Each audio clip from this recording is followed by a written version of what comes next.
சன்னா மசாலா பண்ண போகிறோம் பூரிக்கு. அதுக்கு வந்து நான் வந்து கொண்டக்கடலையை வந்து நைட்டே ஊற வச்சுட்டேன். இப்போ நம்ம அதை வேக வைப்போம் குக்கரில்.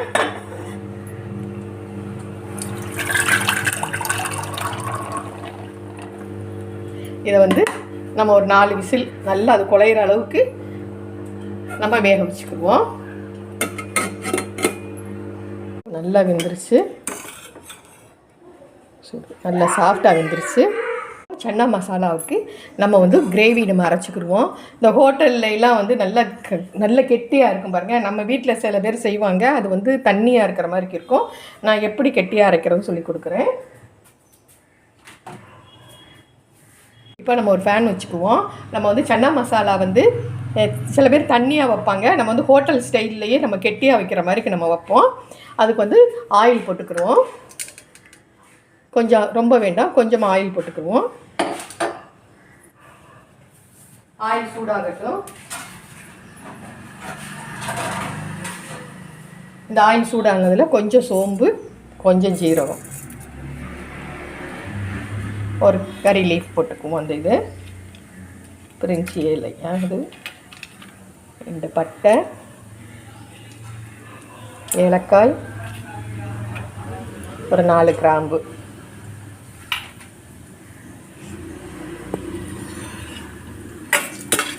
இது ரொம்ப பொரியெல்லாம் வேணாம், நம்ம சும்மா வறுக்கிறோம். இதை நம்ம வந்து மசாலா அரைக்கிறதுக்கு தான். இதில் வந்து இஞ்சி பூண்டு, வெங்காயம் இதெல்லாம் கொஞ்சம் நல்லா வதக்கிடுவோம். வதக்கிட்டு நம்ம இதை அரைச்சோம்னா தனியாக நிற்காது.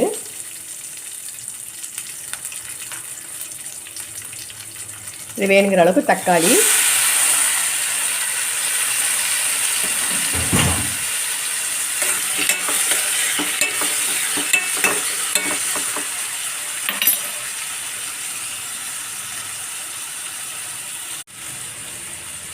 இந்த தக்காளிலேயே இந்த குழம்புக்கு தேவையான அளவுக்கு, சன்னா மசாலாவுக்கு தேவையான அளவுக்கு மஞ்சள் தூள்,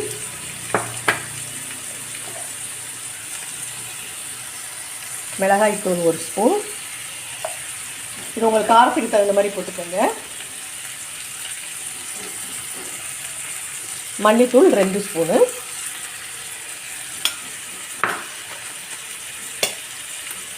இதில் வந்து கொஞ்சமாக இப்போ கொஞ்சம் கரம் மசாலா,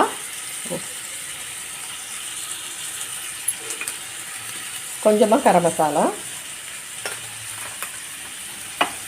இதெல்லாம் நல்லா வதக்கிக்கிடுவோம். இதில் நம்ம அரைச்சி போட்டோம்னா வதக்கிட்டு அரைக்கும் போது ரொம்ப நல்லாயிருக்கும், தண்ணி விட்ட மாதிரி இருக்காது.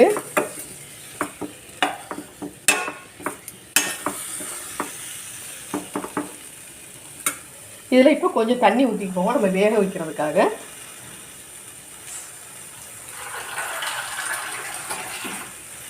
நம்ம மசாலாலாம் போட்டிருக்கோமா, அது வதக்கும் போது கலந்து இதாயிரும். இதை நம்ம அரைக்க தானே போகிறோம், அதனால் கொஞ்சமாக தண்ணி ஊற்றிக்கோங்க. கொஞ்சம் இந்த தக்காளி வதங்கட்டும், வதங்கி வேகட்டும்.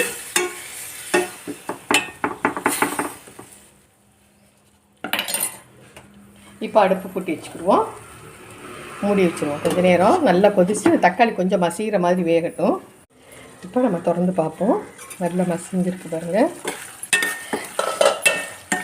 நல்லா வந்து கொஞ்சம் தக்காளி வெங்காயம்லாம் நல்லா வெந்துருச்சு. இதை அடுப்பை ஆஃப் பண்ணிடுவோம். ஆஃப் பண்ணிவிட்டு ஆறுன உடனே மிக்சியில் போட்டு நல்லா அரைச்சிக்கிடுவோம். நம்ம இந்த மசாலா இந்த சன்னா மசாலா வந்து இந்த சுண்டல் வந்து நம்ம வேக வச்சு வச்சுருக்கிறோம் இல்லையா, இதை வந்து நம்ம கொஞ்சம் எடுத்து வச்சுக்கிடுவோம். அதில் ரொம்ப வேணாம், கொஞ்சம் எடுத்து வச்சுக்கிடுவோம்.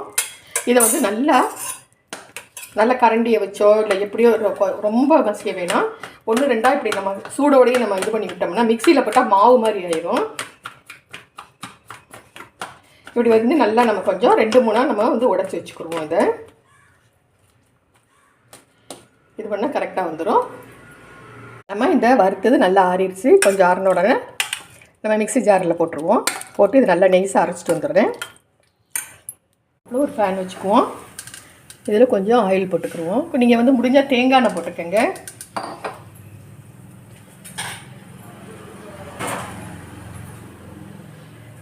எண்ணெய் காஞ்ச உடனே சோம்பு போட்டுருவோம். ஒரு நட்சத்திர சோம்பு போட்டுருவோம். 2 பட்டை போட்டுக்கோங்க. பூப்பு கொஞ்சம் சொல்லி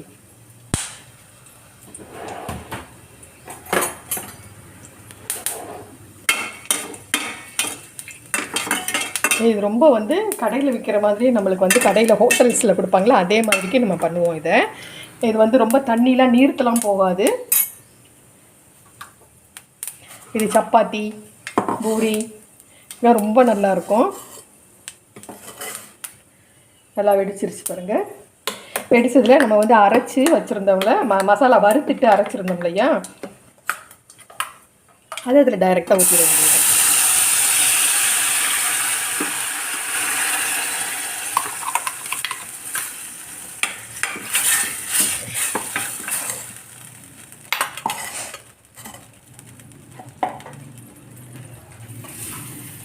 இது இன்னும் கொஞ்சம் தண்ணி ஊற்றிக்கிடுவோம். இந்த மிக்ஸி ஜார்லேயே இருக்கும்ல ஒட்டி இருக்கும்ல அந்த தண்ணியை வேறு ஊற்றிடுவோம். நம்ம வந்து இந்த கொண்டக்கடலை வேக வச்ச தண்ணி இருக்குல்ல அது நம்ம கீழே ஊற்றிடக்கூடாது. அது வந்து அந்த தண்ணியை நம்ம தனியாக எடுத்து வச்சு நம்ம யூஸ் பண்ணிக்கிறலாம். இப்போ இந்த இதுலேயே இந்த கடலைக்குள்ளே நம்ம போட்டுருவோம். இந்த சன்னாவை போட்டோம்னா இதில் வந்து இப்போ வந்து தேவையான அளவுக்கு இது உப்பு மட்டும் நம்ம போட்டால் போதும். இதுக்கு தேவையான அளவுக்கு உப்பு போட்டுக்கோங்க. உங்களுக்கு தேவையான இன்னும் உங்களுக்கு இன்னும் குழம்பு வந்து கொஞ்சம் கெட்டியாக தான் இது வைக்கணும்.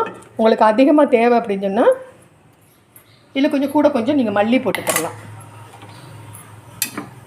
இது பாருங்கள், இது நல்லா கொதிக்க வேண்டியது தான். ஏன்னா ரொம்ப இது பண்ண வேண்டாம், ரொம்ப நேரம் அடுப்பில் வைக்க வேண்டாம்.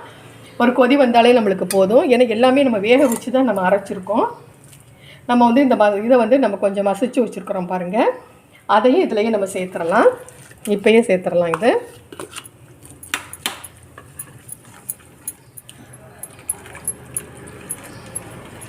கொஞ்சம் கொதி வந்தாலே போதும். பாருங்கள், ஹோட்டல் ஸ்டைலில் கெட்டியாக நல்லா வந்துருச்சு பாருங்கள். தண்ணி நீர்த்து போகாமல் இதோடு இது இருக்கும். இந்த மாதிரி பண்ணுங்கள். வறுத்துடுங்க. எல்லாத்தையும் நல்லா வறுத்துட்டு நல்லா அரைச்சி ஊற்றுனீங்கன்னா இந்த சன்னா வந்து ரொம்ப டேஸ்ட்டாகவும் இருக்கும், நல்லாவும் இருக்கும். எவ்வளோ நேரம் ஆனாலும் அது கீழ் தனியாக உரையாது. இது கொஞ்சம் நல்லா கொதித்த உடனே நம்ம ஆஃப் பண்ணிடுவோம். கொஞ்சம் மூடி வச்சுருவோம். எல்லாத்தையும் உப்பு பார்த்து கரெக்டாக மூடி வச்சுக்கோங்க. நல்லா கொதித்து கெட்டியாகிடுச்சு பாருங்கள். இப்போது நம்ம அந்த கஸ்தூரி மெட்டியை நம்ம கொஞ்சம் போட்டு விட்டுக்குருவோம். இதில் இது ரொம்ப இன்னும் வந்து வாசனையும் டேஸ்ட்டையும் கூட்டும். அவ்வளோதான், நீ வச்சோன்னா ரொம்ப கெட்டியாயிரும்.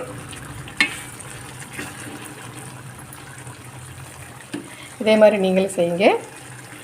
இதோட ஆஃப் பண்ணிடுவோம். என்ன மசாலா நல்லா பண்ணியாச்சு. இதே மாதிரி நீங்களும் பண்ணுங்கள், என்ஜாய் பண்ணுங்கள், சப்ஸ்கிரைப் பண்ணுங்கள், கமெண்ட் கொடுங்க. தேங்க்யூ, பாய்.